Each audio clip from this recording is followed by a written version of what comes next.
Hey sandbags, welcome to another episode of the RAW Barbell Club podcast. On today's episode, I have Luke Blue Mountains Reynolds on.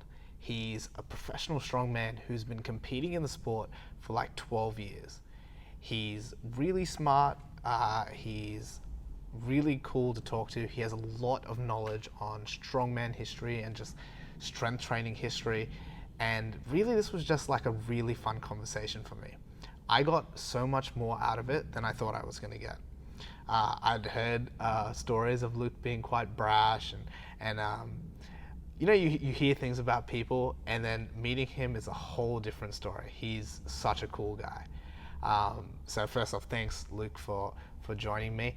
And guys, if you like this episode, please give us a 5-star rating on iTunes. If you're watching this on YouTube, make sure to share it, like it, subscribe, and click that notification bell so you get to see when our next episode is coming up. We put a lot of content out there, especially on YouTube now, so please, I implore you to subscribe and click that notification bell. That way you get to see all the cool stuff we do. If you love this podcast just like I do, share it with your friends. And if you really, really want to help us out, you now can. Making this podcast is an amazing experience, but it's really hard for me to do among all my other commitments. And it does cost us a lot of money. So all we're asking for is the price of a coffee. If every single person donated a coffee, we'd have enough money to keep this podcast going. All you have to do is go to the link in the description, which says donate through PayPal, or go to www.rawbarbellclub.com/donate, and you'll see a link there too. We're gonna try and host a competition where we're gonna mix all the different strength sports. So you're gonna participate in the snatch, the log clean and jerk, as well as deadlift. I think it'll be really fun, and get interested. If you want to know more about that, just message me and we'll go through that too. What else is going on? What do we have to talk about? Guys, I still have more online slots for remote coaching. So if you live anywhere where you don't have access to a good weightlifting coach, good strength coach, I'm putting my hand up. We already have a pretty cool online team, and I'd love for you to be a part of that too. We, go through your lifts, we do regular video feedback, and we have constant communication throughout the week. So all of my online athletes are having a blast, they're getting strong, and their technique is improving phenomenally well. And lastly, guys, we have a gym. This isn't just a podcast. If you'd like to see what we do, of course, check out our Instagram and YouTube, but mainly just come in and try us out. Come check us out. We're in New South Wales, Australia, just in a place called Windsor. So reach out, come train with us, come get some tips, and I look forward to meeting you all. Let's go. Hey guys, and welcome to the RAW Barbell Club podcast. I'm your host, coach, and all-around good guy, Andy. Today I'm here with professional strongman, Luke Reynolds. Beautiful. Thanks for having me. How you doing, man? Good, man. So you're from the mountains. Yeah, I am. Yeah, I'm from Springwood these days. Born in Windsor, but raised in Currajong Heights. Mum and Dad still live there, and then I've moved over to Springwood. Have you had any problems with fires and stuff lately? Not lately. We've had a good run this year. 2013 was the worst year up there since I've lived over that side. That's where we lost, say, 200 homes in one afternoon down through Yellow Rock, and that was only about a kilometre from my place, so that was pretty scary at the time. Living at the Heights growing up, there was fires. I think 2001 and 94 were the really bad ones that hammered Sydney. Yeah. But other than that, it's been okay this year, thankfully. So most of it's up at North Coast and then over at Colo Heights there at the moment. So yeah, it's scary stuff, eh? It's bad, man. Yeah, you can't really predict and control bushfires. You just got to ride them out, really. So scary. What do you think about Jordan copying you and turning his bicep? Straight to it. Oh man, it's funny because we have a group chat on Messenger with me and the cannoli crew, and there's a few of us in there, which is me, Colm, Jordan, Alana, and Mark Wells. And we'd been talking about the axle clean and jerk record because Aaron Scarborough, that runs the Arnold, had messaged me that day asking what the current records were, which was held by Warwick Brandt. And I said, it's either Warwick or Biggie. And I verified with Biggie, he'd done 175 and Warwick had done 182.5, so 400 pounds. And Aaron's like, sweet, because we had it coming up that week in Australia's Strongest Man, so we wanted to make sure the records were all in check. And we're like, Jordan, what you done recently? He goes, I haven't touched the axle in ages. He's like, I've got some clean and press to do the Savo in training. He goes, I might have a crack. I'm like, oh, here we go. So he jumps in, sends us a video, 150 kg, boom, easy. 170, smooth as any, easy. I'm like, wow, he's looking really strong for a guy that hasn't touched an axle in like 3 years. Like, Biggie, you got to go for the record. He's like, oh yeah, whatever. 5 minutes later, no video comes through. I just look at my phone, it's ringing, it's Jordan. And so I went, don't you tell me that you've just torn your bicep. He goes, I just tore my bicep. I'm like, oh man. So, because he rang me straight away because obviously I'm very experienced having done both now. And only having done your second one like almost 2x to the day, just before on exactly the same movement. Like, what are you doing? I was actually training for a contest. You were just in there ego lifting. And I was spilled because it looked like he was going to smoke it. I think it was 185 he went for, and it looked really strong until that. So it's a dangerous movement doing that Continental Clean with the axle because the left hand, the way Jordan and I did it, alternate grab. It's underhand, and it's a huge load. That pop from the bottom up to your chest is really heavy load on your buys, and it's that dynamic movement. Because you usually tear a bicep on a dynamic movement. It's never usually a slow grind lift. It's always going to be an explosion movement with really heavy loads. So so I've been trying to help him through that, and he was in for surgery 2 days later. He's reattached, so we're both just walking around in slings at the moment, like invalids. So for those that don't know what a Continental Clean is, can you explain to people what it is? So strongman, with your cleans, you can pretty much do anything you like with an axle, and as long as you clean it from floor and then press it overhead. Now you can get away with press, split jerk, push press, push jerks, anything you like to get it overhead. With the cleans, I've seen anything from full power cleans to full, like a squat clean, like your Olympic lifts. I've even seen guys do, so your Continental is you'll break it down into two portions where you'll lift it from the floor to your belt or just above onto your stomach. You can continue with an underhand grip to work that up almost like a ladder up your body, or you can, a lot of people will then swap their grip back over to double overhand and then go for the full clean into a catch from there. And then even young Will Rogers from Tasmania, Australia's Strongest Man, he brought back sort of a combination there the other week with a split clean, that's right, which split cleans, I mean, a lot of people around today wouldn't have even seen those. And obviously Olympic lifting, it's a full split clean from floor to split, which is amazing, but that's real 1950s stuff. And when he started doing that halfway through the Continental, I'm like, I was pretty excited. It was really cool stuff to see, and he's really perfected it because he made that really, really good. So, so that's a Continental Clean. And but again, because you're alternating that grip, it can be very dangerous on that bicep. The problem is because axles are so thick, they're 50 mil thick, and they're often fixed, the weights on the end. The original ones done by Poland back in, I think it was the 30s, actually had train wheels on a fixed bar, so it was sort of like an axle from a train was how it was designed to look. And I think the original one was something like 165 kilos.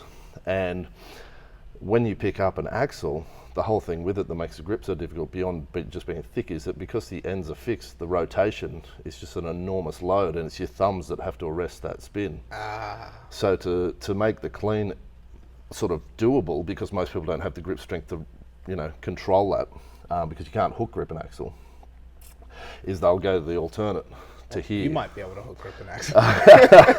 Almost. I can just about double overhand pretty heavy axles, but the idea is that you use that alternate to arrest that spin until you get on your chest, in which case the spin slows down. It's still there, but then you can usually work the top end of the clean there without having to use the underhand.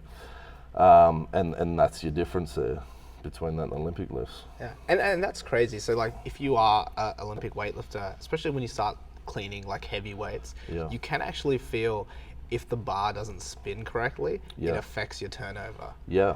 So I can only imagine that when you're using an axle, having a fixed weight Yeah. is Yeah, almost it's horrendous. impossible. The force of, I mean, you're talking about, and often they'll have wheels on the end, not just your regular diameter plate. But there's massive wagon wheels. Yeah, that's right, a huge wagon wheel or a truck wheel or something, and the rotation as that picks up, that's a lot of force, and you're trying to arrest that only with your hands. And you'll see guys will often have it almost to the rack position, and it just twists away from them and they lose They it. don't get it. Yeah, so it's typical strongman, take something difficult and make it worse. Whereas it's funny because and that's one of the things that I love strongman for. Like when you walked in, I started telling you the evolution here of Yeah. like how I started using strongman mainly just to get my weightlifters better, Yep. and now I'm sort of just like into it. Yeah. But what's really cool is like weightlifting equipment is to make the weights as easy as possible. Yeah. Like the barbell clean and jerk, the barbell snatch, and that's part of the problem with the sport in that viewership, like the lifters make things look too easy, Yeah. whereas strongman looks like a grind. Yeah, even when it's easy, it's hard. Yeah, even when it's easy, it's hard.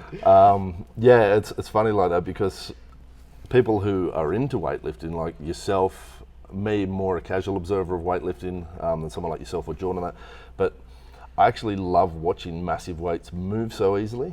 But your Gen Pop average person's going, well, they look like fake weights because they are doing it so. But we understand how much work and effort goes into making a lift of, say, a 260 kilo clean. Making that look smooth and beautiful is unbelievable. But yeah, in strongman, most of the equipment is designed to be more difficult than your average just calibrated barbells, calibrated plates. You know, that's it's slightly different in that respect because it's testing. It's not just moving a weight from A to B. It's working your body through so many different planes that makes it difficult. Yeah. How do you know about how a lot of these events evolved into what they are today?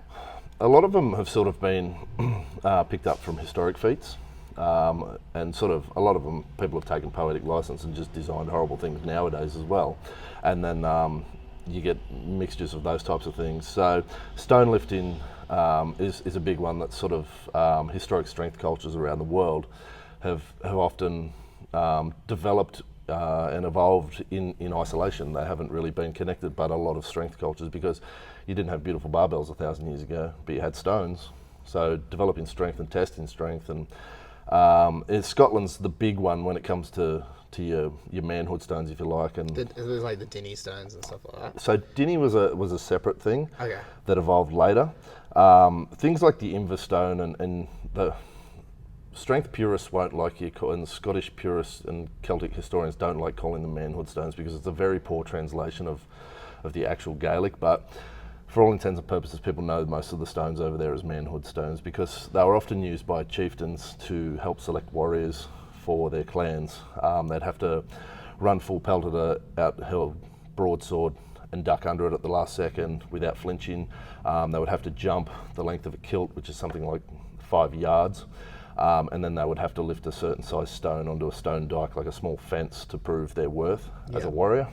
Man, that's so cool. Yeah, exactly. It's really cool. But then you had, there were instances of stone lifting evolving in areas like Denmark and Scandinavia, so your Vikings and that kind of thing, for not just testing manhood, but also settling disputes. There were stones in Denmark, I know, that I've actually had the privilege of lifting, that the idea was that you stood on the edge of a hill, a grassy hill, held this stone aloft from the ground as long as you could, and whoever held it the longest won the dispute, like, whatever they were arguing about. And then I know American Indian cultures and several other cultures, even Japanese. There's a lot of Japanese shrines that have stones at them that were, a lot of people don't realise, were actually used in a similar capacity. So stone lifting is an obvious one.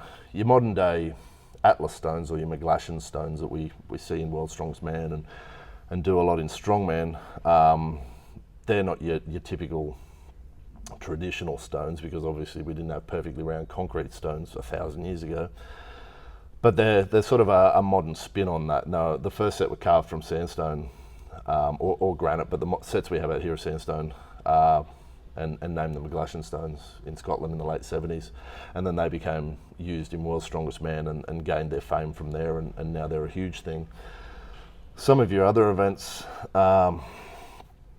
things like your clean and presses, so your log and your axle stuff, they obviously have evolved from a copy of, say, your Olympic lifts, your overhead presses, floor to overhead, just with a strongman spin on them. Like, it wasn't until the World's Strongest Man competition started putting handles in tree trunks that we had log lifting, and nowadays that's evolved to be a steel tube, so that's more accessible to everybody else to have.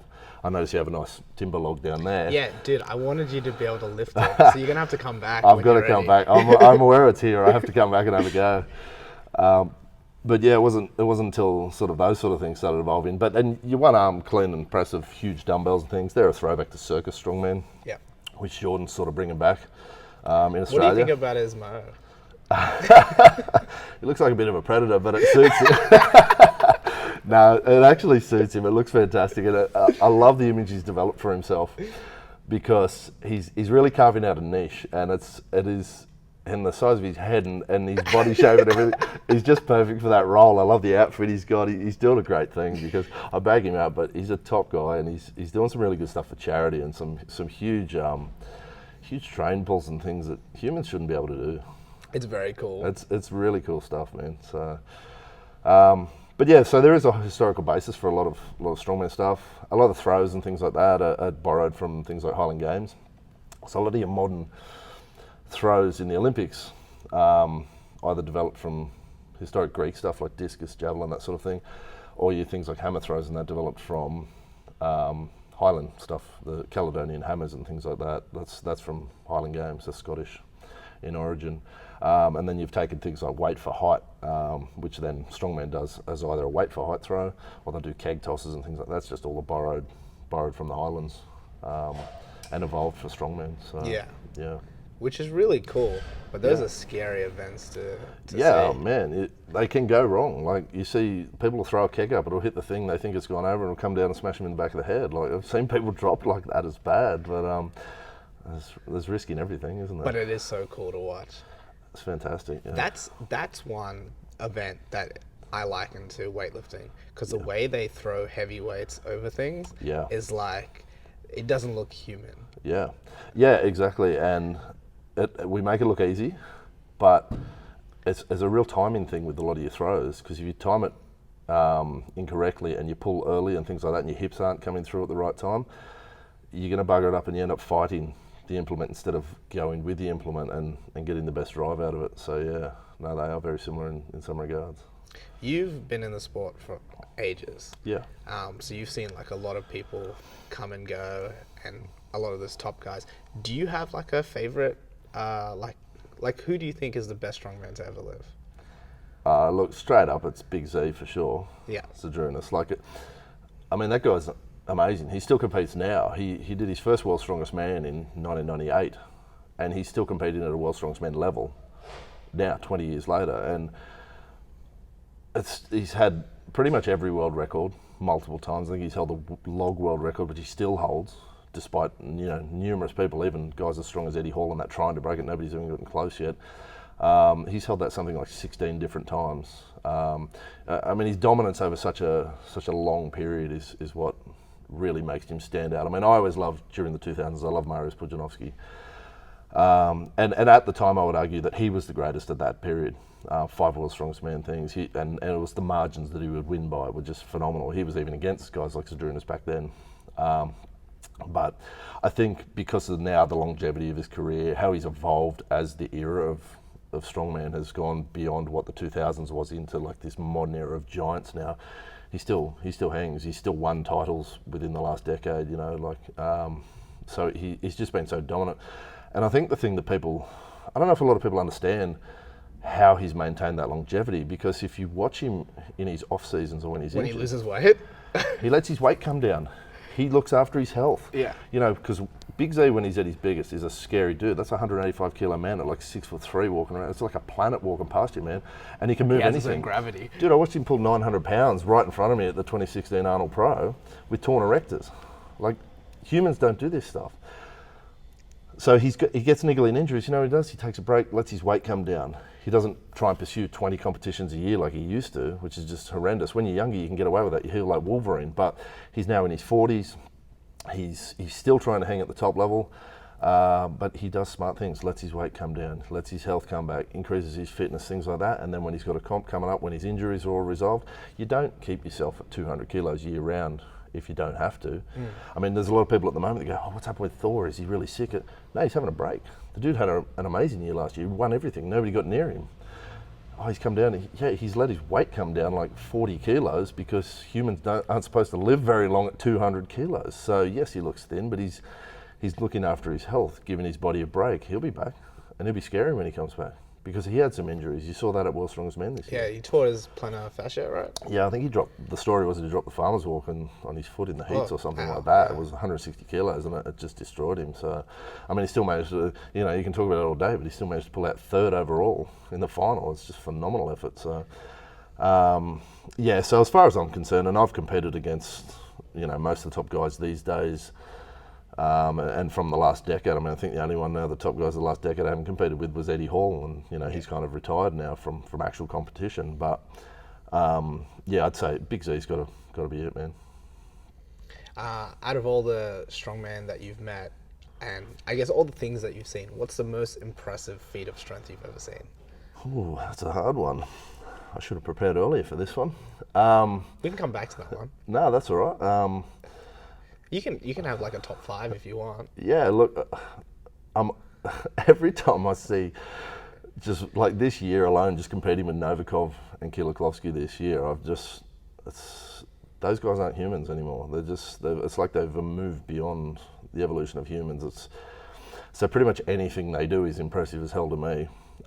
Especially their moving events with tremendous weights, like something like a 550 kilo yoke, and they run with it the way anyone else would run with a 300 kilo yoke and that kind of thing. I think, let's come back to that one, but I think, like I said the year before, watching Zydrunas in horrendous pain pulling a 410 kilo deadlift with torn erectors, which he'd torn at the Ohio Arnold 2 weeks earlier, and still smashing that lift out was just a phenomenal thing to witness. Let's come back to that one. I'll have a bit of a think. Speaking of yokes, Yep. and running with yokes. Yeah. That's always surprising to me because, like, for me, like I'm I love looking at like the biomechanics of lifting. Yeah. And like yoke is one of those weird ones because to run you need to counter rotate through your thorax. Yeah. And the yoke you can't do that Kinda because holds you you will straight. die, right? Yeah. And then I was watching the Dubai competition. Yep. Where the yoke was pretty WUS. light. Yep, 300, Yeah, in so a medley with the yeah. with the carry, yeah. And the carry was heavy, right? Yeah, it was like a 190 kilo shield carry, which is not light. 300 kilo yoke. But like the way some of those guys moved that yoke, it was scary. Yeah. Like it looked like they could throw it at Yeah. you. Like just launch I out. mean, that's it. A 300 kilo yoke hasn't been seen at something like World's Strongest Man since probably like the 80s or something, when they were still trying to work out what loads people could actually carry. Even into the the mid 2000s, it was already 800 pounds and 360, so it was well beyond that. It's funny because I spoke to Mason Donat from Stand or Submit down at Australia's Strongest Man, so he supplied all the equipment for the WUS comp in Dubai. Oh, cool.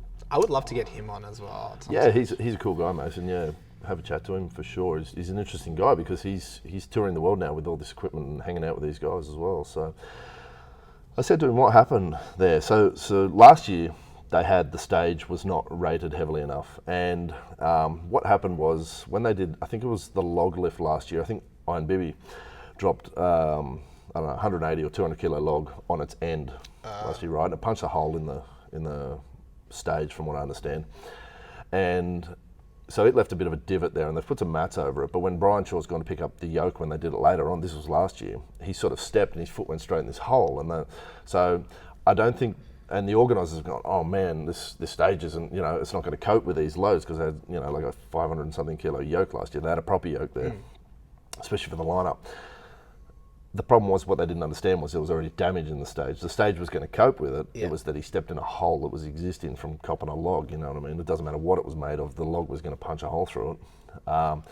So this year they panicked and went, we can't have, Mason said to him, just reinforce it, have a sheet of steel underneath your stage, and it will take any hits that you can give it. These guys will be fine. And they're like, no, we're only doing 300 kilo yoke, because when you add a 200 kilo athlete, that's already half a ton anyway. And so they were panicking about that. And it's sort of like, well, how's it any different to them dropping any other implement? Like that 190 Huxley would be worse, right? It was a huge chunk of steel, and you drop that, it's going to punch a hole as well. So I think that's why it ended up being as light as it was.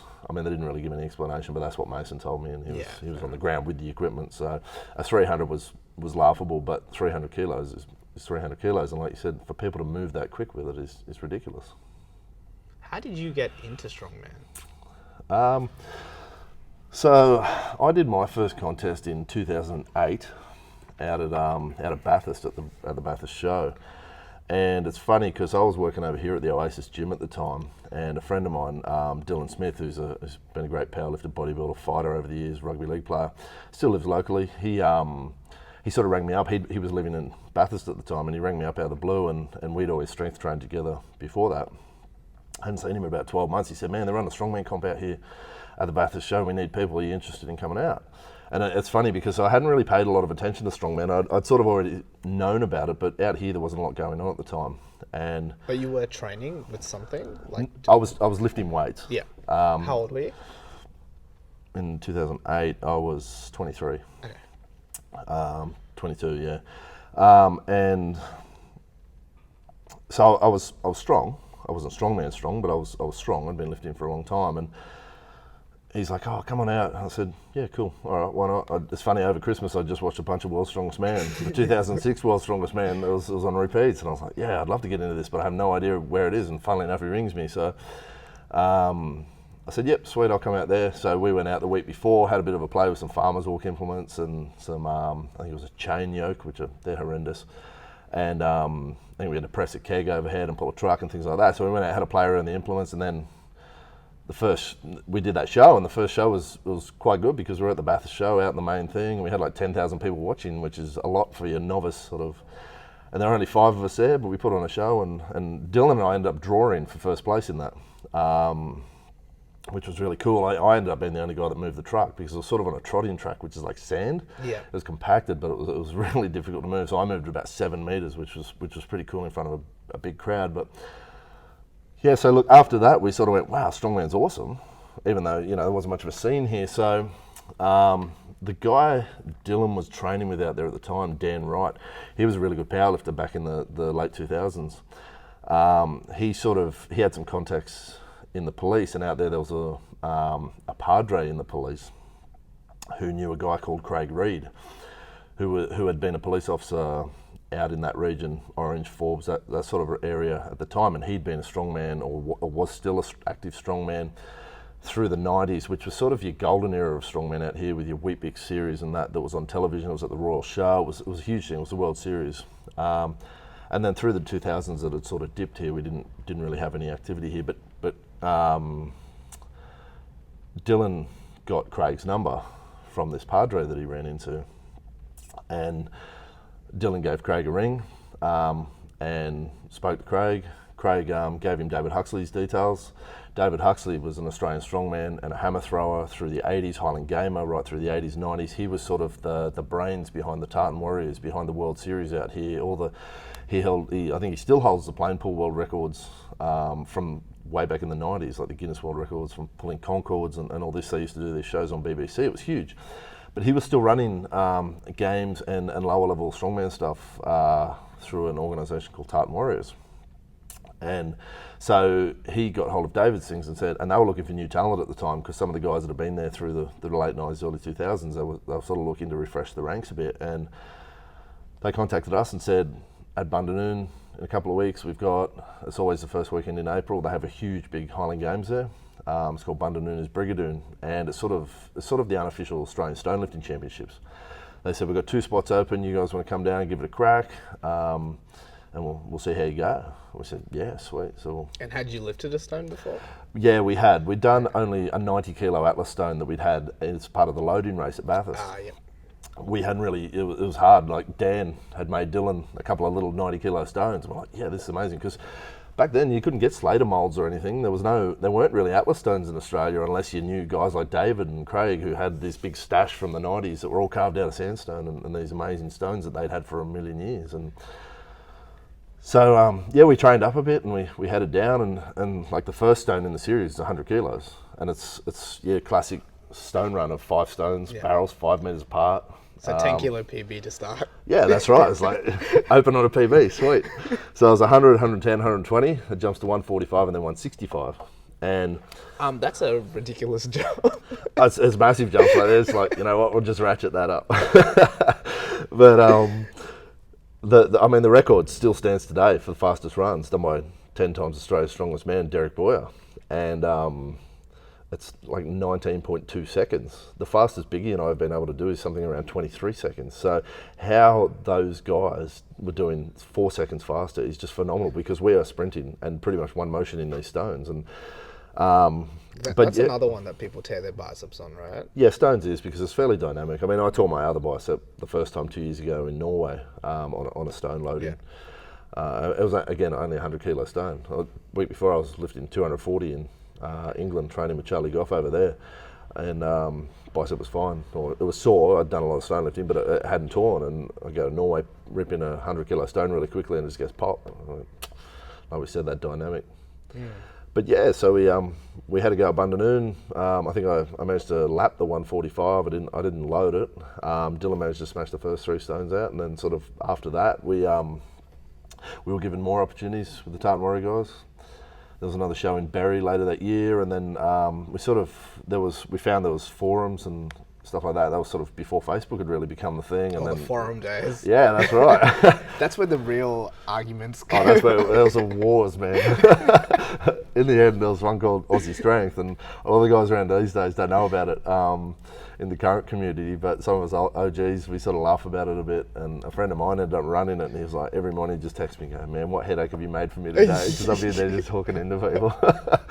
I've sort of tempered that a little bit these days, but yeah, I saw your comments on the latest, what was it, that was on the Facebook, man, I sound old, I said the Facebook. Oh, the split jerk stuff. Yeah, it's, oh man, that argument's been swirling around for years. We're all so tired of it, like. I didn't even realize that was an argument, you know? It's a funny one. I mean, strongman, there aren't rules around really how you can get a bar or a log overhead, and some guys over the years have taken exception to people using the split jerk, and it's like, why? Are you mad at that because you can't split jerk? I mean, I'm very much a strict presser. I've got horrendous form, but I've just managed to brute strength my way through overheads and, you know, put like 180 kilos overhead with strict pressing and you know, little push presses and things like that. But if I could split jerk, I would. If I had enough time to go back, break that way down, relearn it all, you know, I would.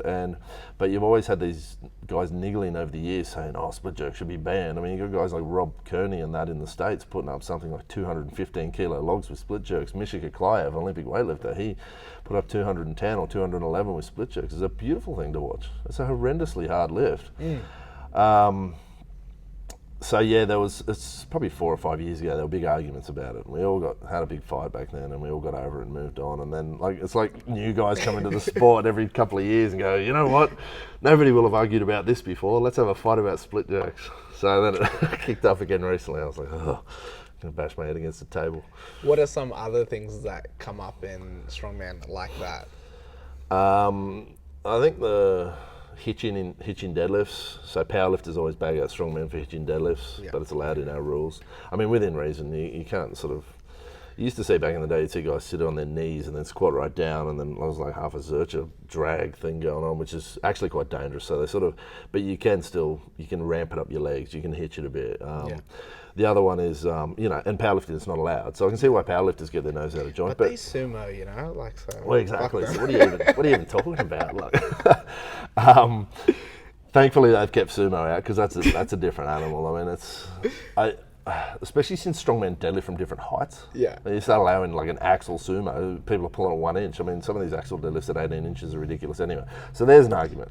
18 inches, I don't agree with an 18 inch deadlift. I think it's ridiculous. I think it should be the regular height? Yeah, I think, look, max it should probably be 14 or 15, so still below the knees of most. You get some of these really short athletes get in there and they no offense, but the bar's virtually above their knees. They can actually pop their knees under it and just squat these weights up, and it's. I'm not gonna lie, I can actually do that. Well, there you go. See, I got really long. I got like really long arms. You get beautiful deadlifting leverages then. So I can like rack pull off 18 inches, probably like 300 something. Yeah, there you go. That's it. You know, like it's just me like pushing my hips forward. That's right. And if you've got powerful hips and that shorter range, you can get away with it.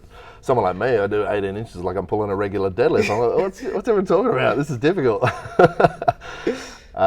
Yeah, so that's one where I sit on the other side. I really don't agree with the 18-inch thing, and a lot of people don't. But you know, whatever. Some people are going to do it, some people aren't. So that's fine. But the other one was the swirls around every now and then is use of equipment. So figure 6 straps versus figure 8 straps. Yeah. Wait, what's a figure 8 strap? So that's the one where you've got the 2 loops on your strap, and you just feed your hand through and you just hang on the thing. So what's a figure 6? That's the one where you wrap it around. You've got to actually. Oh, like the ones that we use in weightlifting. Yeah, exactly. Yeah. So figure 6, figure 8. I never knew they were called that. There you go. Most people would just call them figure 8s and regular straps. Yeah, that's what I would call them. Yeah, so some people think you shouldn't be able to use figure 8s. For a while I sort of sat on that thing and I'm like, oh, whatever, just let it go. Some federations actually don't allow you to use figure 8s. So you've got to be able to use your, like it was funny because in South Africa you could use figure 8s, I think, at the pro there, but then when Strongman Corp was running, from the States were running the Strongman Pro in Spain, you weren't allowed to use figure 8s there. And you were allowed to use suits in South Africa, again at the Arnold Pro, but you weren't allowed to use suits in Spain. So it depends who the organiser is, even though it's all part of the Arnold World Series. It depends on which fed is sort of the overarching organiser there. So yeah, and suits is the other one, whether people believe like suits. Deadlift and squat suits. Deadlift and squat suits, whether they should be allowed or not. Do you get a lot out of those? Do you have a deadlift set? No, I don't. It's something I probably need to venture into because deadlift is probably my worst lift. So I often struggle with the really heavy deadlifting we have to do, especially at the pro level, and it costs me a lot of points. So it's something I've always avoided because I was not comfortable with the concept of suits. I prefer the raw side of it. Something like a stone, you can't use suits. You know, something like a yoke, you can't use a suit. Even though I've seen people try squat suits, that's ridiculous. But I really need to. Does a squat suit help with the yoke? No. Okay. Probably just make you pass out quicker. You can't breathe. You can't breathe anyway. Because you like to have ratchet belts as well in strongman, right? You can pretty much use any belt. Like powerlifting, they often feds will limit whether you can have a 10 mil or a 13 mil thickness belt and things like that. I mean, I've seen all sorts of crazy shit in strongman, like people wearing two belts, 3 belts, you know, stacking them up on top of one another. Because most of the guys will wear like a rear band soft belt underneath and chuck a heavy belt over the top. And I think lever belts is probably where it should probably stop, but then you see the ratchet belts and all sorts of crazy shit going on. But I mean, strongman, who cares? It's about just moving big ass weights. But again, a lot of the arguments start from powerlifters going, "Oh, it's not a real lift." It's like, well, you know, most strongmen can hang in the world of powerlifters. Most powerlifters can't just automatically swing across into strongman. You know, it's a different animal.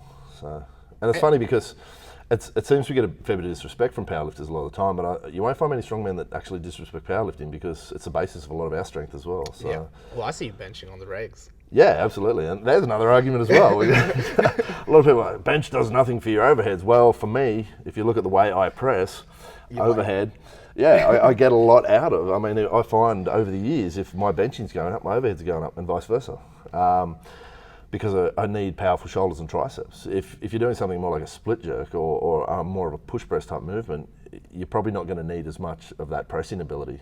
I know guys like Colm Wolfe from New Zealand, big strong lifter as well, and world's strongest men competitor.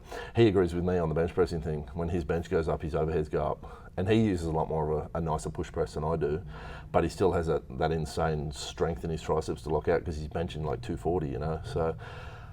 But it's such an individual thing. If it doesn't suit your type of pressing, I mean, the one drawback I could imagine is probably excuse me, because I'm not so onto the mobility stuff, which I really need to get better at. But I find when I get really thick and strong through the top from a lot of benching, a lot of pressing, I find I'm getting into overhead positions worse, so I struggle to get into that rack position. I'd say that would be the main drawback if you're used to using more of a weightlifting technique, because you're relying on a lot of your flexibility and mobility to get into those positions and then drive. Yeah, for sure. Like if you have to hold the weight versus it can just sit on your shoulders, That's it's right, a bit easier. Yeah, absolutely. So, but yeah, there's always arguments like that popping up about. I think people get lost in the minutiae a bit. For sure. Just go in there and lift something, man. I think it's really interesting. Again, going back to what we talked about at the start with how easy the weightlifting movements are in terms of like the barbell. Yeah. Like I understand weightlifting is hard. Like no one yell at me for saying it's easy. I just mean like the barbell's made to be lifted. Yeah. But when you have something like an axle or log, because the bar is further away from you, it actually uses, like you have to use a lot more strength to be able to get it up. Yeah. At least to initiate the lift. Yeah, look, they have their own technique sort of quirks that you have to learn because you can, same as weightlifting, you learn the techniques obviously and the best ways to do things. But again, I mean, the difference in having an axle in a rack position versus a bar is vastly different. Like it is slightly further out from you. The press position is further out in front of you. It's horrible because it's sitting really broad across your hand. It's and a log, 12-inch log, that's huge. So it's sitting out, so you're leaning back further to accommodate that. You're trying to drive your elbows up higher and then you've got to have your head out of the way, but then bring your head back through, just like any other lift. You've got to adapt for that and allow for it. And I think so. Like if you guys have access to a log at home, just like do a couple of strict presses with a regular bar, and then do some strict press with an axle and just see how your front delts blow up. Yeah, absolutely. It blows up so much quicker. And then you'll understand why sometimes benching might be helpful. Yeah, 100%. You definitely want those nice thick shoulders for some pressing strength. And that's what you see. You see a lot of strongmen with like massive shoulders, right? That's it. I mean, you compare a strongman physique to an Olympic weightlifter physique, especially in your heavies. Your Olympic weightlifters are usually big, thick guys, but they're not often really muscular guys. Strongman, because we're used to like wrangling all these insane things, a lot of hypertrophy comes from that as well. So just holds and stuff too, right? Yeah, holds. I mean, it's funny because Jordan asked me recently, like, because he coaches a bunch of guys, and we sort of spoke at the Nationals where I met you, and he said, I need to get my guys thicker and stronger through the midsection. But he said, not just front squatting and the stuff that you would typically do as a weightlifter. He goes, do you have any suggestions? And I said, look, man, the reason we get so thick through our middles and why Jordan's so thick and strong through his middle, because he's probably Australia's best ever yoke walker, is our carries that we do. Front carries, farmers carries, yoke carries, that sort of thing just builds this thickness and density through your midsection that you just don't get from anything else. So sort of casting back to what you were saying where you included strongman movements for your lifting guys, that's exactly a good example of it. Not just for your conditioning, because carries for distance and that sort of thing is gonna definitely increase that fitness. But that real thickness that you get, that dynamic sort of shifting through the middle there, it's different. It's crazy valuable, I think. Massively. And then you can also like play with things like, you don't have to do a traditional farmer's carry. You can do single arm carries. Yeah. You can do. Yeah. Actually, what's crazy is watching you pick up that axle single arm.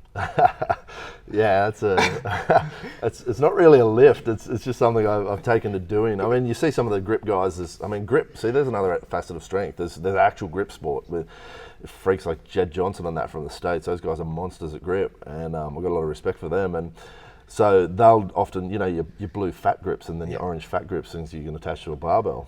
They'll often have challenges where you can do a one-handed lift like that, but doing it with an axle's very similar. I sort of was a bit cheeky and called out Eddie Williams about the one-arm axle because he has a phenomenal grip. He's a super strong guy. And then there's a big guy over in WA, it's like 7 foot tall, 7 foot Sammy. And he has these massive, he's 7 foot tall, he's a huge man, so he's got these like baseball mitt hands, and he called me out, he goes, oh, that's cute, you did 100 kilos, because I know he's over there doing like 120, I'm like, yeah, I was waiting for you to jump in. pry open this can of worms. Yeah, that's why I was expecting somebody to jump on me. But yeah, so thick bar lifting in general, thick bar dumbbells, there's some traditional stuff from way back when, but I mean, everybody should be training their grip, because you don't have to be lifting world records in dumbbells and axles and that to benefit from it. But let's think about it. If you're lifting barbells or pretty much anything, your hands are usually attached to whatever you're trying to lift. So if your grip falters before the rest of you does, you're going to fail those lifts. Obviously things in weightlifting like hook grip and straps on deadlifts and that for strongman sort of negate that part, but then it gets tested in other facets. But having a stronger grip is never a bad thing. But and the weird thing you see when people have weak grips is how it actually changes the way they lift. Yeah. So like I know in weightlifting, we'll see people that have a weaker grip will grip through their bicep. Yeah. So like they'll start pulling with a Start bent pulling early. arm, Yeah. or like they'll start gripping really hard through their lats, Yep. and then their midline shuts down. Yep. So having a stronger grip can actually fix a lot of technical errors. Yeah, well there you go. Yeah, doesn't surprise me, because if you're, especially mentally, if you're going, hang on, I've got to hang on to this bar, you've already started to lose some of those cues and doubt. Yeah, exactly. So. How has your training changed from when you sort of started to when you sort of started to be like, hey, you know what, I could maybe turn pro in this thing? Yeah, well, see, back when I started, like I said, there wasn't really strongman here in Australia. There was, and Facebook and the proliferation of social media and the access to information wasn't as readily available.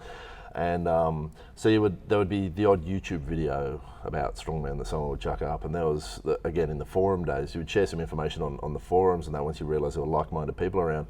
I think the biggest source of information back in the day was Marundi Muscle, was a forum in the States run by Jesse Marundi, who sadly passed away in 2008, but that had a lot of your American pro guys posting and sort of sharing information on there, so you would start to get a rough idea on how you would train. But initially it was just like, man, we need to get access to some of these implements. So you like get a big tire and you had your little 90 kilo stones, and then take a picture of a log from a screenshot or something to your mate down the road at the steel fabrication place and say, we need to make a log. I had no idea of the dimensions. Yeah. I mean, there's no real hard and fast on them anyway, but you know, I need a couple of things to carry, so can you make me some farmer's walks, and slowly start to build your event item equipment. But it's sort of, Dylan and I, when we first trained, would sort of continue just with like regular hypertrophy style training. We trained sort of like bodybuilders for a long time.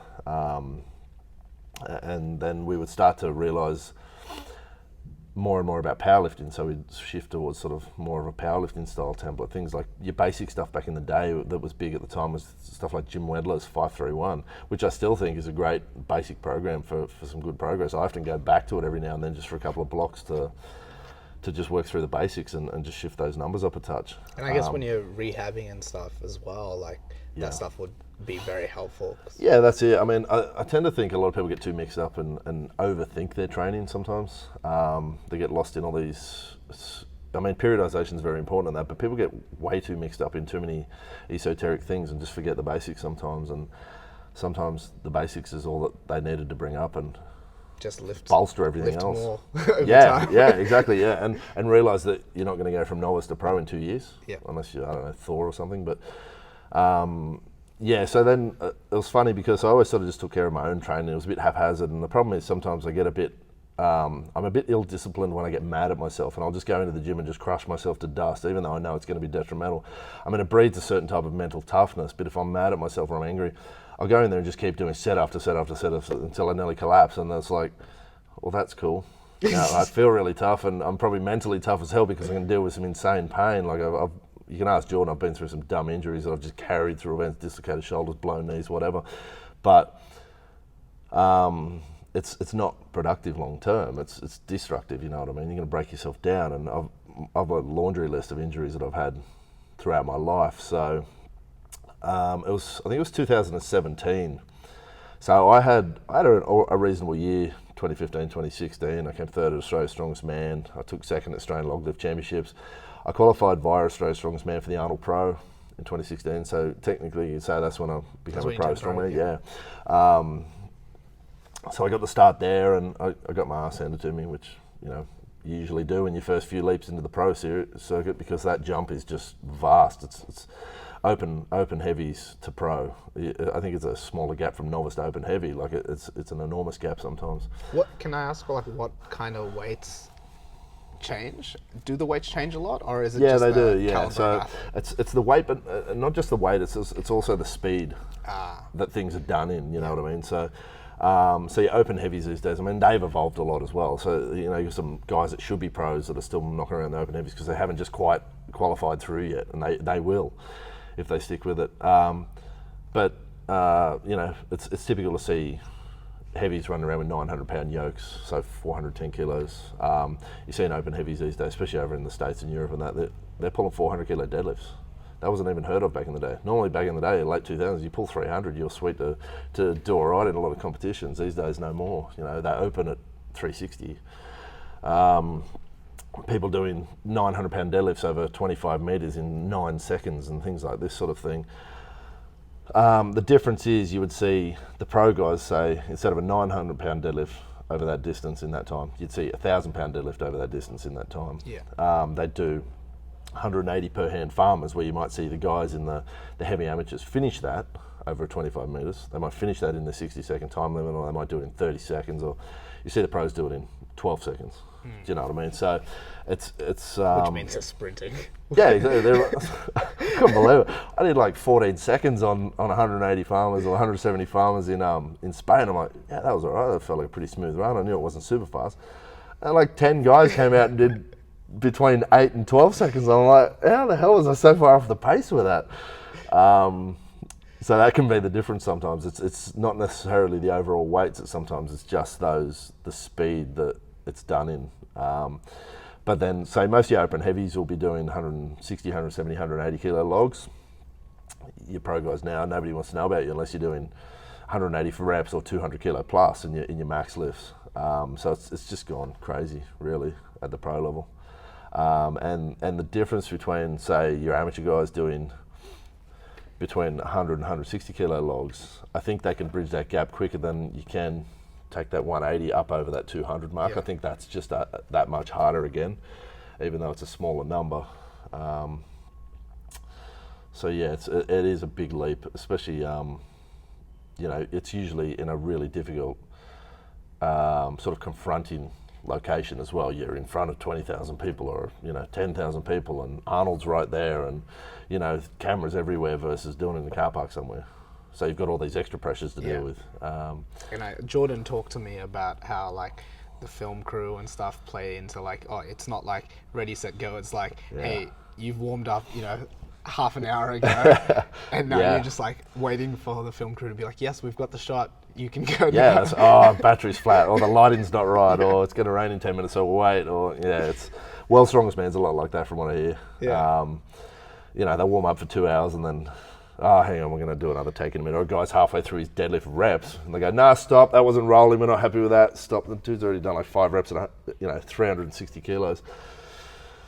I think the biggest impact that you saw with that kind of thing was over when they did Eddie's 500 deadlift at Europe's Strongest the other year. So Eddie came out, did his 500 sweet. You know, Jerry Pritchett and Benny Magnuson were also there to attempt the 500 that day.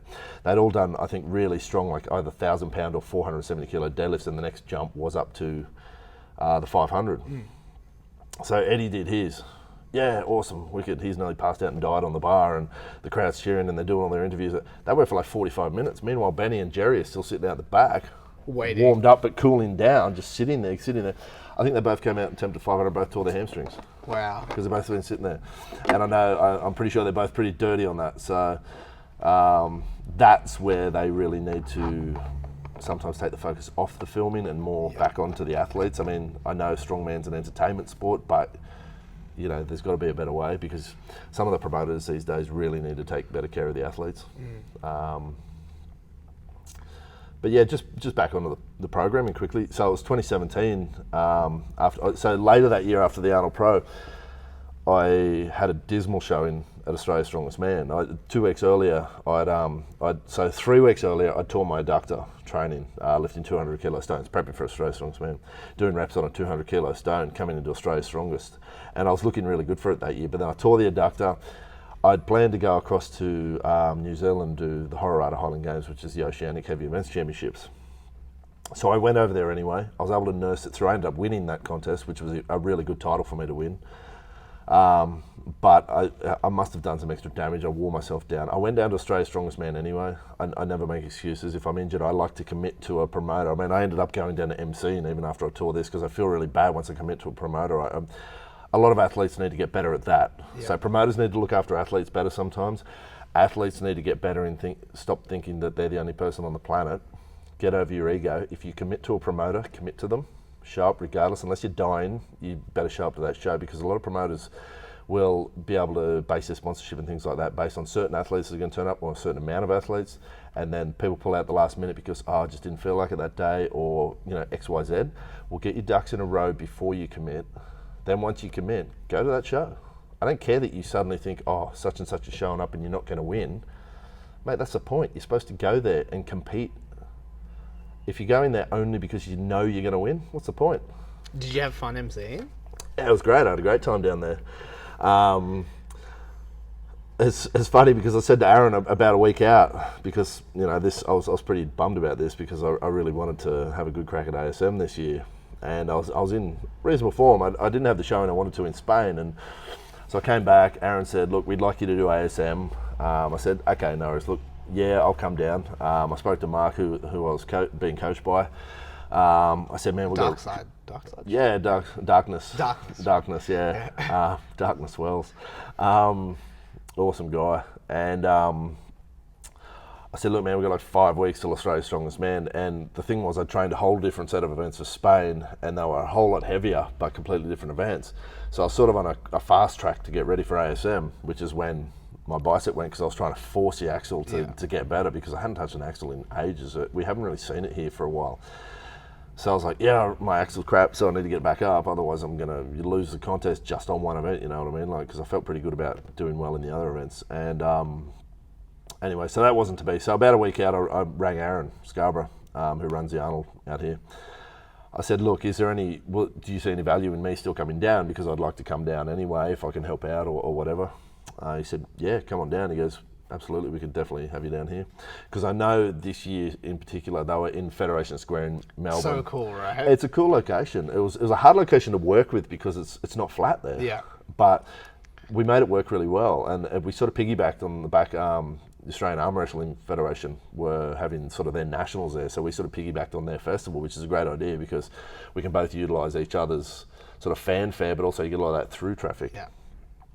So it was a great idea, and I know he had a lot of television stuff, and a few of us other pro guys had sort of pulled out due to injury. I know Rongo was injured, Eddie was injured, I was injured. A lot of the top guys that they were sort of headlining it based off, none of us were there.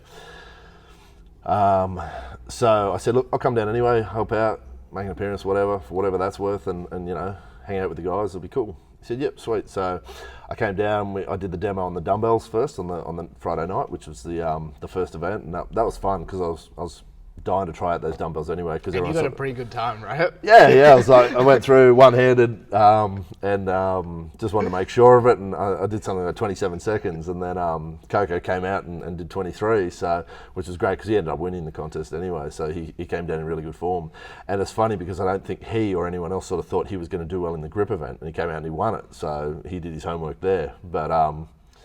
And then so that night I spoke to Aaron. He goes, "Man, tomorrow we might get to jump on the mic with Cam." And Cam Taylor is funny because he's a really good international under 80 strongman, and we've had some stoushes online over the years, and we hadn't really met each other in person yet. And it's funny because everywhere I go, I've always had this reputation of being a bit of an arsehole. Because of the way people perceive me online, and sort of the rumours have swirled over the years, and I certainly haven't helped that, but I've sort of cultivated that. But so I went down there and we he goes, "Do you want to jump on the mic with Cam?" I said, "Yeah, it'd be awesome." And we hit it off and had a really good time. It was really like, everyone's like, "Oh, you did an amazing job on the mic." I'm like, really, it was Cam's show, and I just piggybacked on the back of his quality, and it worked really well. So no, I had a great time with that. That was really cool, and it was good to still be part of it, and sort of, it was hard to watch the contest go ahead without being part of it. Because I really wanted to be out there and know I could have done some damage, but at the same time, that's the way it goes, isn't it? It's not the first time. Yeah. So. It's probably the worst when you like watch a contest and you're actually like you're so deep into it, but you're not competing. Oh, big time. It was a funny thing for me to be on the other side. I quite enjoyed it because there was less pressure. I wasn't there like going, oh, I'm competing, I can't focus on anything else. But yeah, at the same time, it was hard because I'm always competing. And that was supposed to be my 101st career competition. Spain was 100 career contests, funnily enough. And it's for 100 times I've been on the other side of the microphone, and this time I was on it. So I enjoyed that though. That was a cool experience, and the crowd were fun, and the athletes were great. So yeah, no, it was good fun. So what do you think about the division of weight categories that has happened over time in strongman? Look, that's another one that comes up as an argument all the time. I've sort of come around to the point where I'm okay at it now. I sort of was against it at the start, and I think it was more because there was such a shallow pool of talent in strongman, full stop, that I don't think we had the numbers to really divide it up. I was always all about, well, it's the strongest man. If you're the strongest, it's not strongest asterisk, like strongest under this weight. There was plenty of weight class categories was sort of my argument. What weight class sports was my argument. I think athletes need to see the weight classes as a ladder, as a stepping stone through. Which is what you've said to me in the past. Yeah, that's right, yeah. I just asked you this time to get a rise. Look, I'm very placid at the moment. Like, it's everybody's trying to cheer me up lately, and they're like, who's this nice guy? I'm like, I don't know, hiding in plain sight. I want some active heavy camouflage. pain medication. It's like, I'm in active camouflage at the moment. It'll probably come out later. Look, some of the lightweight guys seem to have a chip on their shoulder, which that's fine. But the more I see guys compete, there's some actual freaks coming through those divisions. What I'd like to see them do is, like I said, use that as a ladder. Go, okay, I've carved up the 80s, now I'm going to move to 90. Put on some more weight, because not everybody has a frame ready to carry huge amounts of weight. Yeah. But once you do well in the 90s, or you're at a certain level, stop hanging around the 90s. Get up to the 105s and go against those animals. Some of the 105s are beating some of the opens. They're that good. You know, guys like Anthony Furman, who's 2 times 105 world champ at the moment. Guy I get on with really well. I've competed with him at 2 Arnolds. He's an animal. He's not cast like regular 105s for starters, but he can go up and down between the opens and 105s any day of the week.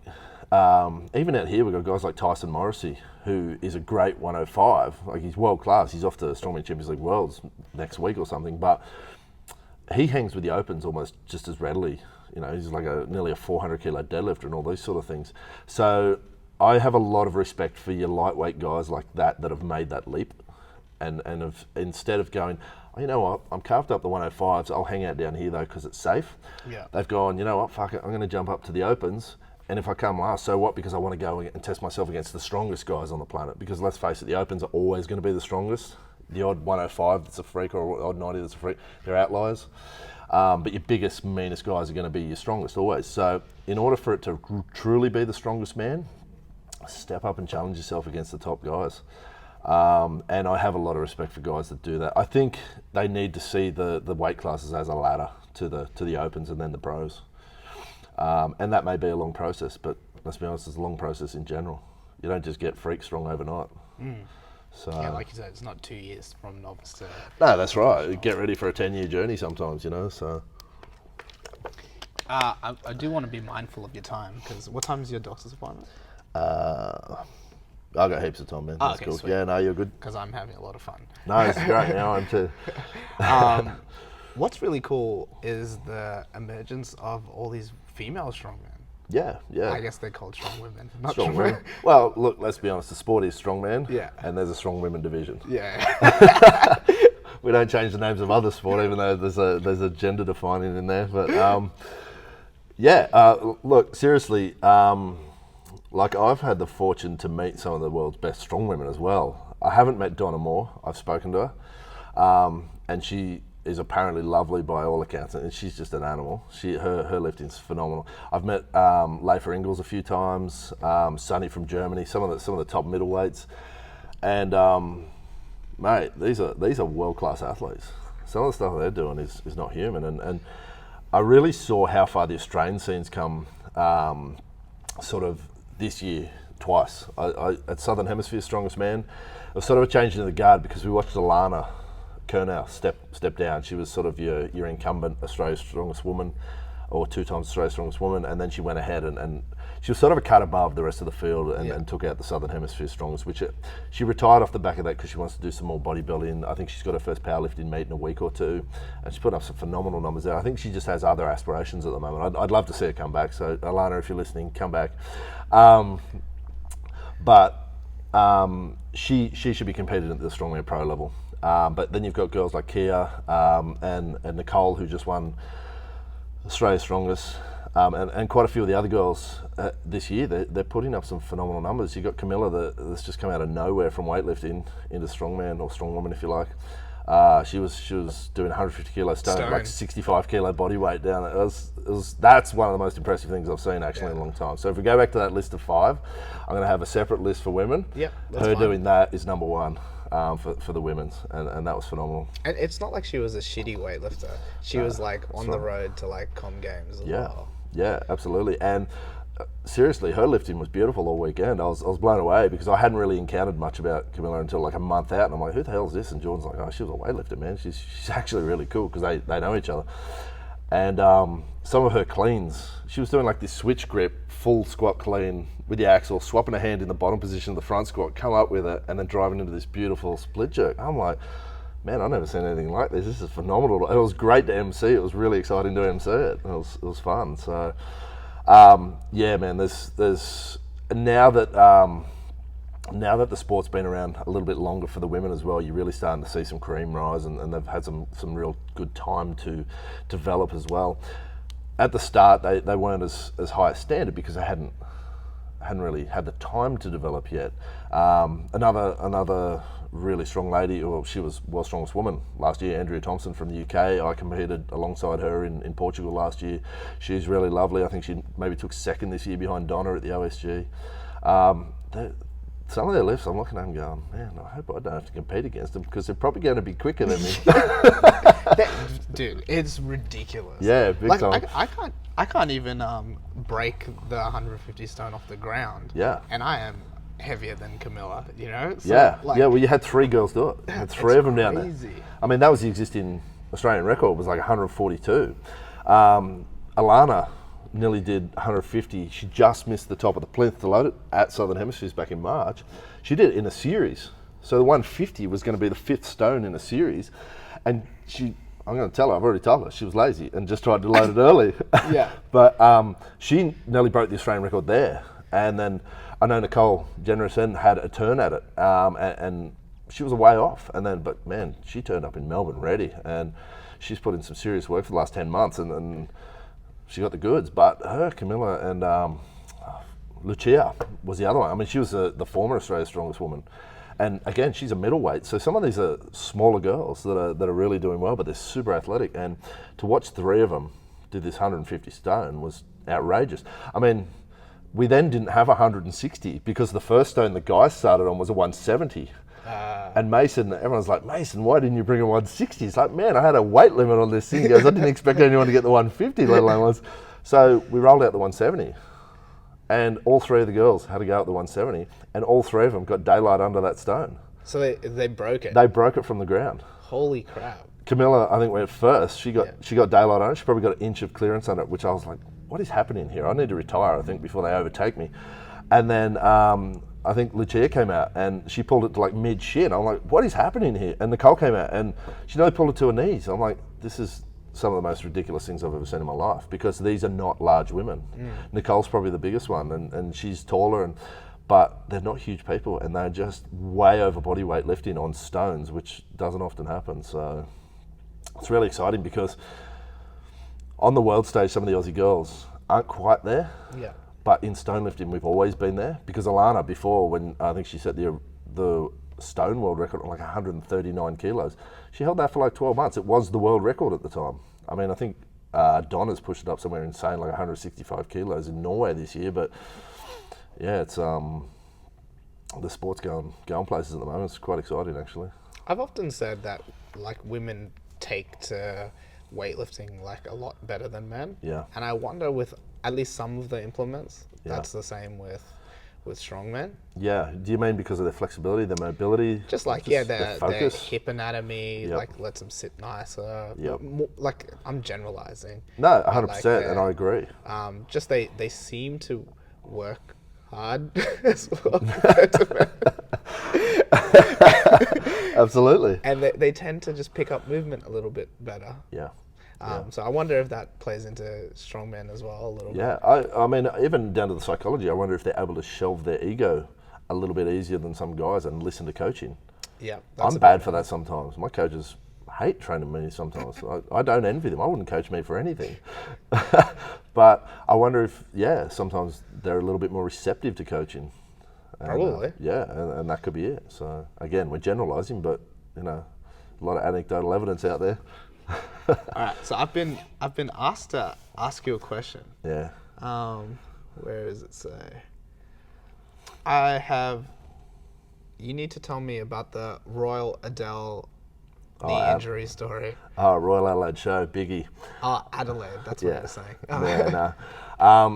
So for a couple of years there, 2012 to 2014, Jordan and Ben Madden, who's one of the former greats, he's just moved to Sydney, we're running Strongman in South Australia. Geordie's really good at getting shows going and putting shows on, so we've done some record breaker stuff in Adelaide 2015, 2016, potentially again next year, which would be great. But we ran a Strongman show for 3 years in a row there at the Royal Adelaide show. So I went down the first year and we competed with, just in the heavies, it was me, Biggie and Chris Ray. Weightlifting Chris Ray. Yeah.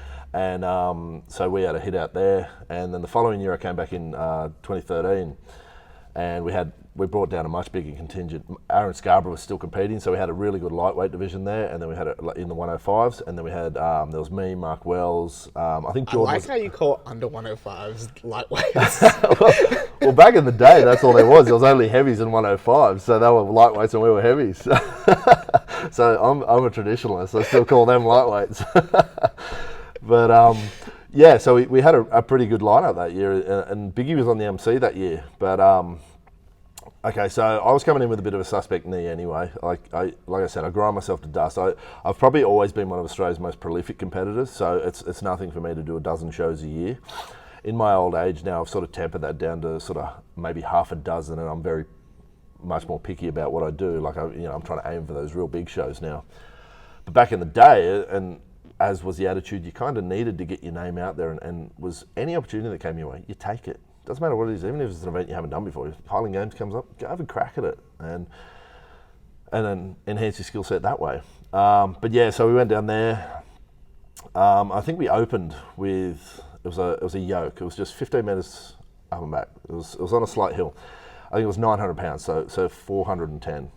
And I had a good run down, 15 metres. But as I went to put it down, the yoke sort of slid on my back, and it's taken my hand with it and dislocated my shoulder. So I've sort of got back under, picked it up, run back up the hill, and about a metre from the finish, my knee blew out, and I've torn the meniscus and gone down. Didn't finish the yoke, which I was spewing, because yoke has never been a great event for me either, but I was like, yeah, I'm about to finish a 900-pound yoke, sweet, and there was going to be good points. So I stopped like a metre from the line, and my knee just went. I was like, man, this is terrible. Anyway, so I got back up. I think I strapped up my knee, chucked on some sleeves over it, and then I went over to Pete, the chiro that was there at the show, and said, man, my shoulder doesn't feel right. He's like, yeah, it's definitely dislocated. I'm like, can we do something with that?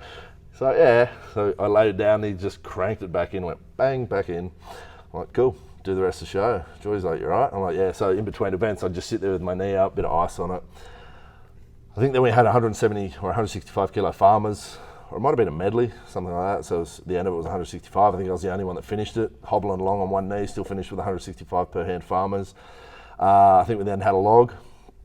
We had a log lift. It was 125 kg for reps. So I've had to hop out on one leg, and then I've cleaned and pressed, got 4 reps, clean and pressed, because I could just stand there with one leg, had the other one just hovering. So I put no pressure on that knee, and because I strict press, I didn't need to be able to split jerk or anything. So I was strict press. I think I got 4 reps there, and me and Mark drew on that. And then the final event was stones, and Jordan's like, man, you just got to sit this one out. I said, no. I said, Biggie, just carry me out there, bro. I said, I was over a crossbar, I said, I can hop between the stones, I'll be all right. So I came out and I was like, pulled the first stone on, just, again, I was on one leg, so I was sort of pulling it onto one side, and I loaded over, it was like 100, and then 110, 120. I think I loaded 4 stones or something up to like 140 kilos. And then just the last one leg. Yeah, just on one, so I'm like hopping between it on which would have looked a bit ridiculous. And the shoulder was holding up at that point, so I was like, yeah, whatever. And then I just let the last stone go. I didn't attempt. I think it was 155 or something like that. So, but look, I hung in there. I think I still took 3rd or something in that show. It was a contest that should have been. I think Mark ended up winning. It should have been closer between Mark and I. But yeah, then I ended up being wheelchaired out of there because my leg was just gone. And so you got Biggie pushing me up the hill in a wheelchair. Got bags piled on top of me because everyone's like, well, you're in wheels. We're not carrying her bags. You can go. Like, what the hell? I'm injured, man. So, no, it was, yeah. But Geordie, since then, he's always known I'm resilient and probably a bit, in the head. But once I start, I mean, what are you going to do? You're already injured. It's going to have surgery anyway. I'm pretty good at self-diagnosing injuries now because I've pretty much blown everything over the years. It's like when I tore this in Norway. I still wrapped it up and tried to come out and do the stones. So afterwards, like it was the loading race, it was the second day, and I still tried to come out and do the final event because I was sitting in like 2nd place at the time, and I was about to, or maybe 3rd because when I did it in the loading race, the event before, and they're like, you're still going to come out and do that? I'm like, well, what am I going to do? It's already torn. I need to have it reattached. So you're like, all the Americans are like, man, you're one sick bastard. And I'm like, yeah. But it's only pain, brother, and it's already torn, so, what am I going to do? Might as well. Otherwise, I've got to sit there and watch you guys have fun. Yeah, so I've got a bit of a reputation of sort of enduring ridiculous injuries. I mean, to be honest, if the surgeon hadn't wanted to do this, like, straight away, I probably would have gone down and done ASM with the bicep hanging off, and attempted to do what I could do down there anyway, because I'd prefer that to a DNF, you know what I mean, and then, and whatever, but yeah. And, I mean, you see... Like, was it Matuz he won Dubai with a torn bicep? Yeah, he did. Well. So he tore it on the shield carry, on that medley, and then he then still managed to go and do 8 stones out of a 10 stone series, which is just massive. So he still went up to 180 kilo stone with the torn bicep and loaded that, and it was enough to win the overall. I don't think he even. I think he only had to lift 1 stone, and he would still won. I think he was that far ahead. Yeah, dude, he's unbelievable. He's a really nice, humble guy. Him and Novikov, they're a different breed over there. They walk in, him and Shivlikov from Russia as well. Like, they walk in, they literally walk up to you as you're sitting there and say, oh, hey, good to see you, sort of thing, and shake your hand, and they're really warm, and it's respectful, and it's a different level of respect you seem to get from these guys, even though they're probably going to kick your ass in the contest because they're just this level up here.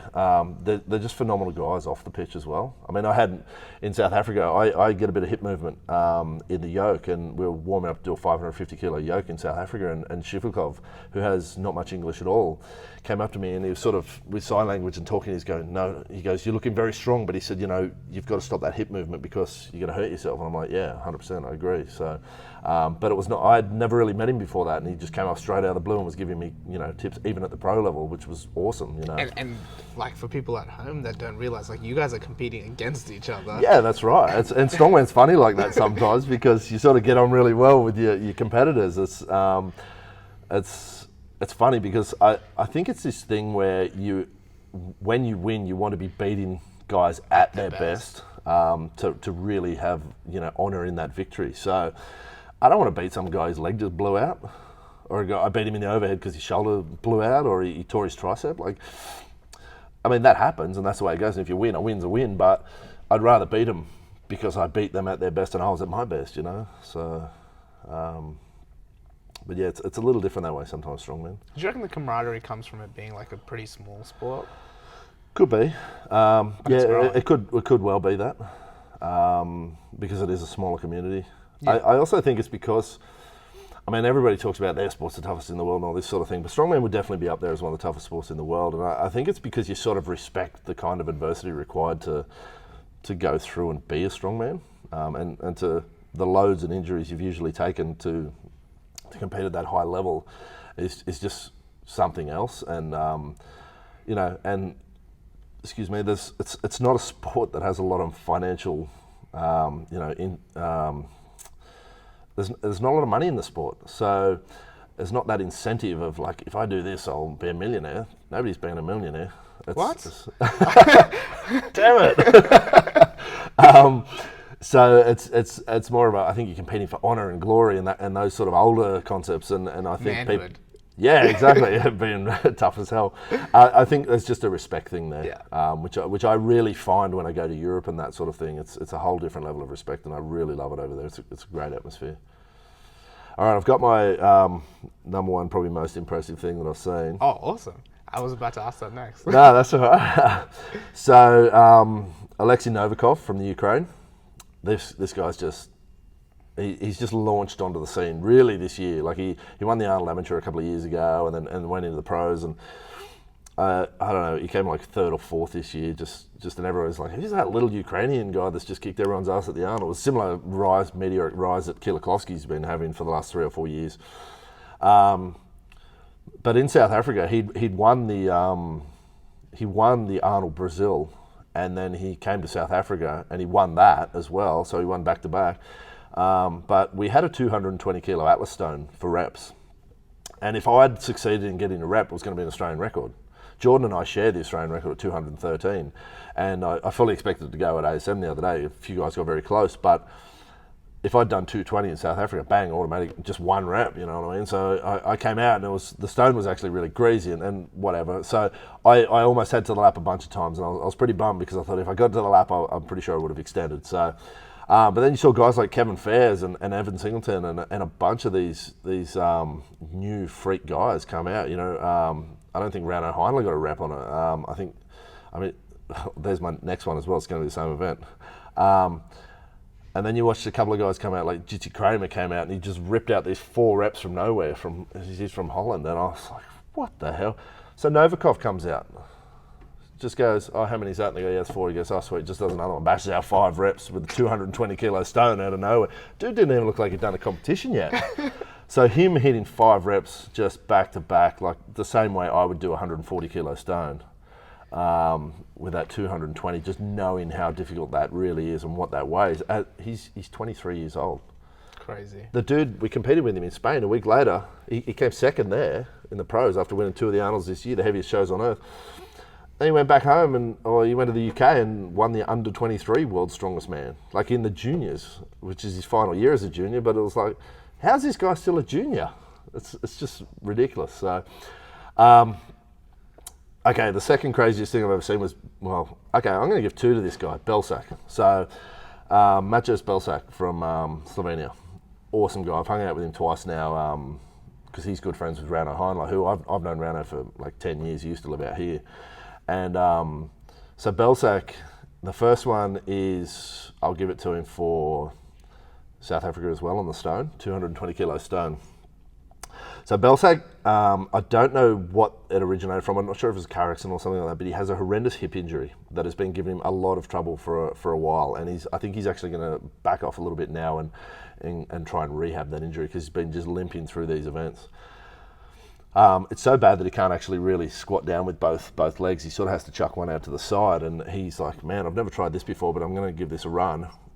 With a 220 kilo stone, sort of pistoled down to it, like one leg out to the side, one leg squatted down like normal, managed to pull the stone in onto one leg, slide the other one, the bad hip back under that stone, and then load it, stand up with it like it was, you know, just a regular old thing. All of us were just standing around going, what the fuck is going on here, man? This guy's insane. He managed to load it. There were so many of us who were able-bodied who couldn't do it, and he's come out with his busted hip, could hardly squat down, is in agony, and just... That was, man, there's a lot of respect there because he shouldn't have even been standing out there, and he's just loaded a 220 kilo Atlas stone. That's crazy. It was thoroughly impressive. All right, so number 3 is Belsak again, and I actually fangirled him a bit when I met him about this. But Colm Wolfe was there, who's a good friend of mine and Jordan's, New Zealand strongman, who was the world's strongest man, and I think it was 2016. It was the first time they introduced the last man standing stone as a sort of a way to make the guys actually try on the stones at the end of the heats, because typically what you've seen in the past is the stones would be the last event in the heats, but usually the top 2 from each heat go through the final. Usually by then the top 2 have already done enough to go through, and they usually come out, just do one stone, walk off, and it's boring for television. Yeah. So what the organisers tried to come up with was, how can we make these guys make stones more exciting? Because, you know, stones are the iconic event. The guys aren't coming out doing it. It's not good television. So what they decided to do was the top person would go through automatically, but second place would then have to go against, fourth place would go against third until they couldn't, until one of them dropped out in a last man standing format with the stones, and then second place would step in. So that was their benefit of coming second. They were kind of fresher. Yeah. And they would go against a tired athlete, and then it was whoever could then last the longest in that. So I think Coleman and Belsack started head to head on the stone. It was a 160 kilo stone, just over the bar, and you've got 5 seconds. Once it lands, you've got 5 seconds to reload it, and backwards and forwards until one of you pulls out. So Colm hung with Belsack for 12 reps, which is a huge effort. 12 reps on a 160 kilo stone any day of the week is a massive effort. Then JF Caron, the monstrous Canadian strongman, steps in. Belsack hangs with him for another something like 10 or 11 reps. I think it was like his 24th or 25th rep. He failed finally on, and Belsack had been there since the start. He did something like 24 reps in a row on this 160 kilo stone, and it's in the African sun. It's like 40 degrees, just backwards and forwards, no respite. It's something like 5 minutes straight of constant stone lifting. Every 10 seconds you're just doing another rep. It was such strength endurance that you don't expect from guys that are this big and this strong. It was a phenomenal show of heart, and that is always stuck in my mind about it.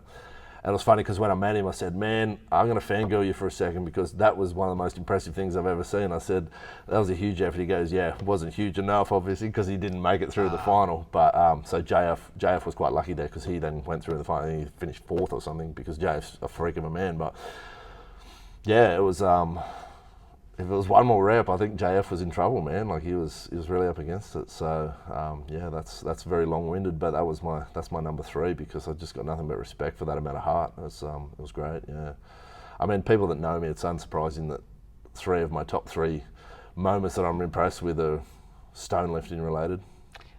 I think the funny part of it is none of them are like just heavy one-arm attempts. It's more so like a overcoming obstacles or like perseverance based. Yeah, big time. Is in your big. So I think that tells a lot about you as well, and what you see as impressive and like I love a big max lift as much as the next guy, but if I was purely just into max lifts, I could go do Olympic lifting or powerlifting, because that's what those sports are about. And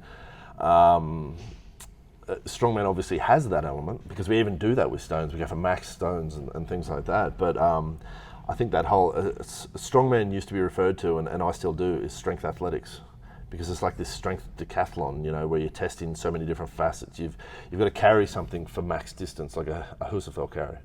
So that's testing your strength endurance out. But then you've got a max lift, so you might have to do a max deadlift or a max overhead.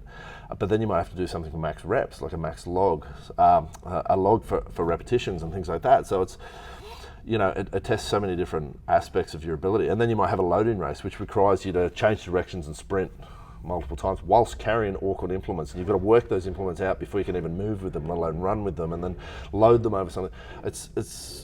It's so different to other strength sports. I mean, probably the closest one that's very similar is CrossFit in that regard. And like we discussed earlier, they borrow some of our events. You know, it's not uncommon to see. They borrow some of ours too, don't worry. Oh, absolutely. Yeah, they're a bit rude like that. They just appropriate everything and claim it as their own. But, you know, like loading a dead ball over your shoulder, it's a strongman stone. Dragging a sled, that's strongman for days. Farmers walks yokes, they don't even hide them with the names. It's just strongman, and it's good to see them included, because if you're going to test the all-round fittest person on the planet, well, they're going to want to be doing those kinds of events as well. I would love to see a log clean and press at the CrossFit Games. That'd pull a lot of people up, I think. I reckon too. Because a lot of them are very proficient at the Olympic lifts now, or it can at least be passable. But yeah, I think doing something like that, or even an axle. Oh yeah, that'd be cool. Yeah, that'd be cool. Actually, they did do axle for reps in one year. In cleans? In clean and presses. Yeah, wow. But it wasn't like a 1RM. So you know, you can get away with just like. You still get a lot of grip fatigue on that. Yeah, you would. Yeah. Yeah, big time. That's cool. Or even an Atlas.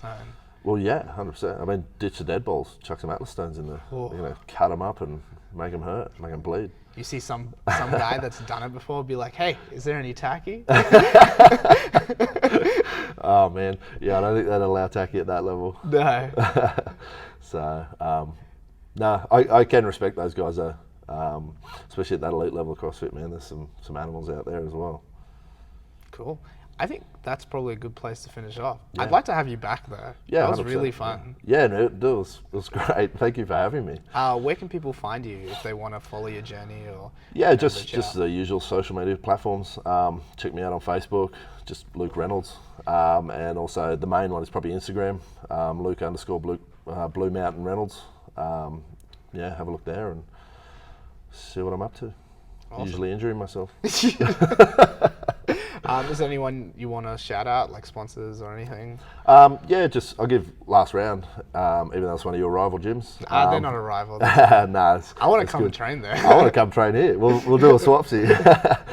Yeah, Last Round training facility over at North Richmond. Matt and Lisa Hamilton there are brilliant. They've looked after me for years now. Come check it out. And yeah, Top Nutrition, based up in Newcastle. They've been looking after me for a long time now as well. So awesome.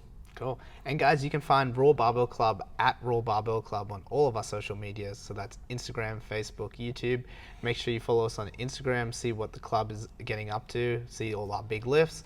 Make sure you follow us on YouTube to see a new video every week of the team training, as well as cool podcasts like this.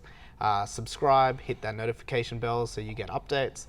And lastly, guys, if you love this episode just like I did, please share it with your friends. That's how we get this podcast in more people's ears and it grows. And we can also share Luke's story because it's a cool story. Love it. Lastly, guys, if you really, really love the podcast, you can now help. Making this podcast is so much fun, but it does cost us a bit of money, from hosting costs to all of that. So we're asking for donations. If every single person donated the price of a coffee, we'd have enough money to keep this podcast going for another 3 months. Thank you so much to everyone who's donated already. And if you want to donate, just go to www.rawbarbellclub.com/donate. I'll see you guys next time. Love it. Catch you, bro. Wicked, bro.